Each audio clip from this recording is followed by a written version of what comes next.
స్వాతంత్రం కోసం పోరాడినటువంటి యోధులకు ఇచ్చినట్టుగా మీరు చేసినటువంటి ఆ డ్రామా అంతా ఎందుకు? పైగా పైపెచ్చు మీకు కాంగ్రెస్ పార్టీ అధికారంలోకి వచ్చిన తర్వాత జరిగిన ఎన్నికల్లో బీఆర్ఎస్ ప్రోగ్రెస్ ఏంటో చూసాం కదా, మిమ్మల్ని చూసి భయపడి ఎలక్షన్స్ ముందు ఇంత చేయాల్సినటువంటి అవసరం లేదు అని చెప్తున్నారు కాంగ్రెస్ వాళ్ళు. ఇప్పుడు తెలంగాణ ప్రజలందరూ చూస్తున్నారండి, ఇన్స్టెంట్ గా జస్టిస్ అనేది జరగదని కాంగ్రెస్ నాయకులు చెప్తున్న సందర్భం. అలాంటిది ఈ రోజు స్ట్రిక్ట్ చీఫ్ గా ఉన్న ఒక ఉన్నతమైన పదవిలో ఉన్న సజ్జనార్ గారు ఇల్లీగల్ అనే ఒక మాట ట్వీట్ చేయడం అనేది ఎంతవరకు పత్తి? తీర్పులు అనేవి కోర్టులో చేస్తారా లేకపోతే తీర్పు అనేది ట్విట్టర్ లో చేస్తారా అనేది అర్థం కాని పరిస్థితి. ట్విట్టర్ లో సజ్జనార్ గారు ఎలా తీర్పు ఇచ్చినట్టు ఇది ఇల్లీగల్ అన్నట్టు ఫోన్ ట్యాపింగ్ అనేది గతంలో ఉన్న ప్రధానమంత్రులు చెప్పిండు, అవసర రీత్యా దేశ భద్రత రీత్యా లేకపోతే ఇంకొక కారణాల ద్వారా ఖచ్చితంగా ఫోన్ ట్యాపింగ్ చేయవలసి వస్తుంది, చేస్తామని చెప్పి కూడా క్లియర్ గా చెప్పడం జరిగింది. అలాంటి సందర్భంలో అధికారులు టీఎస్ ఉంటారు, ఇంటెలిజెన్స్ ఐజీ గారు ఉంటారు, వాళ్ళందరినీ అధికారాన్ని వదిలిపెట్టి రాజకీయ కుట్రలో భాగంగా వీళ్ళందరినీ పిలిచి ఇది ఒక రాక్షస ఆనందం పొందడే తప్ప ఇందులో ఏం లేదనే విషయం తెలంగాణ ప్రజలందరూ తెలుసండి.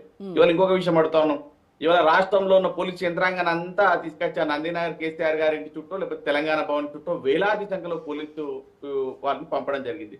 కానీ ఆయన ఇలా శాంతి భద్రత దెబ్బతింటా ఉంది.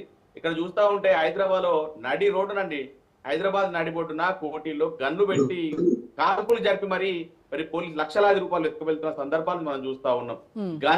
గంజాయి నిషేధించగా పనిచేయరా ఆయన అంటే గంజాయితోని మరి యువకులు ఒక మహిళ ఎక్సైజ్ ఆఫీసర్ ని బండ్లు ఆమె కాళ్ళ మీదకి తొక్కుంటెళ్తే ఆమె తీవ్రమైన పరిస్థితి ఎదుర్కొంటుంది చూస్తా ఉన్నాం. మరి ఇక్కడ ఎక్కడ చూసినా కూడా ఇబ్బంది. ఇప్పుడు మనం చూస్తాం కోట్లాది మంది వచ్చే సమ్మక్క సారలమ్మ దగ్గర ఆర్టీసీ ఇబ్బంది ఉంది, అక్కడ లైన్ లో ఇబ్బంది ఉంది, లా అండ్ ఆర్డర్ ప్రాబ్లం ఉంది, ఎన్నో ఇబ్బందులు పడుతున్నా మరి సమ్మక్క సారక్క భక్తులను కూడా వాళ్ళకు ఎలాంటి నిరసనలు చేస్తున్నా కూడా పట్టించుకునే నాదుడు ఈ ప్రభుత్వంలో లేడంటే ఈ ప్రభుత్వం ఎంత దయనీయమైన పరిస్థితికి వెళ్ళిపోయిందో మనం చూస్తా ఉన్నాం. గన్ కల్చర్ వచ్చిందని కొండా సురేఖ గారి కూతురు కూడా అన్నారు, గన్లు పెట్టి పైసలు వసూలు చేస్తున్నారని చెప్పి. ఇలాంటి గన్ కల్చర్ ని ఎంకరేజ్ చేస్తుంది ఈ ప్రభుత్వం. వాళ్ళందరినీ పేద బడుగు బలహీన వర్గాల్ని కాపాడే దిశగా పోలీస్ యంత్రాంగాన్ని వాడాలి, కానీ ఈ బీఆర్ఎస్ పార్టీ స్ట్రేల్ని అడ్డగించాలి లేకపోతే ఇంకోటి చేయాలి, ప్రజలకు మసిపూసి మాడగడాలి, ఇంకోటి ఏదో దిశగా తీసుకోవడం అనేది పద్ధతి కాదని చెప్తున్నాం. కేసీఆర్ గారిని ఈరోజు మీరు బడుగు బలహీన వర్గాల్ని కాపాడుకోవడానికి మీ పోలీస్ యంత్రాంగాలను ఉపయోగించుకోండి. మా బాపు కేసీఆర్ ని కాపాడడానికి 70 లక్షల మెంబర్షిప్ ఉన్న బీఆర్ఎస్ పార్టీ స్టేల్లో అందరూ ఉన్నాం, మేము కాపాడుకుంటామయ్యా. మీ పోలీస్ యంత్రాంగాన్ని ప్రజల మీద దృష్టి పెట్టండి, ప్రజల్ని కాపాడడానికి పంపించడానికి మేము ఇలా రిక్వెస్ట్ చేస్తా ఉన్నాం. ఇంకోటండి, వీళ్ళు ఏం చేస్తా ఉన్నారని మీరు ఒక నోటీస్ చూస్తాం. ఇప్పుడు మనం గతంలో ఎక్కడ కూడా ఎవరు కూడా కేటీఆర్ గారు కానీ, హరీష్ రావు గారు కానీ, కేసీఆర్ గారు కానీ, సంతోష్ రావు కానీ ఎవరు భయపడలేదు. మీరు అర్ధరాత్రి నోటీసులు ఇచ్చినా కూడా పొద్దున 10 గంటలకు రమ్మంటే 10 గంటలకు వచ్చారు, 3 గంటలకు రమ్మంటే 3 గంటలకు వచ్చారు, ఎక్కడ ఇబ్బంది చేయలేదు. కానీ మీరు ఒక విషయం గుర్తుపెట్టుకోండి రోజా గారు, మనం నోటీస్ ఇచ్చేదే 60 ఏళ్లకు పైపడ్డ వాళ్లకు వెళ్ళి నోటీసులు ఇవ్వడం ఏంటి? మీ ఇంటి దగ్గరకు వచ్చి మేము విచారిస్తాం ఉంది. అరే మనం ఇంటికి వచ్చి విచారిస్తున్నాం అనే సబ్జెక్ట్ ఎందుకు తీసుకుంటా ఉన్నాం? 60 ఏళ్లకు పైబడిన వాళ్ళకి ఇబ్బందులు ఉంటాయి, వాళ్ళు రాలేని పరిస్థితి ఉంటుందనే మనం చెప్తాం. ఈ రోజు ఎర్రవెల్లిలో ఆయన నివాసంలో ఆయన నియోజకవర్గం ఆయన రిక్వెస్ట్ చేశారు, లేఖ రాశారు, సెట్ వాళ్ళు దాన్ని కన్సిడర్ చేయలేదు, అయిపోయింది కదా అది మొత్తం అయిపోయింది. అంటే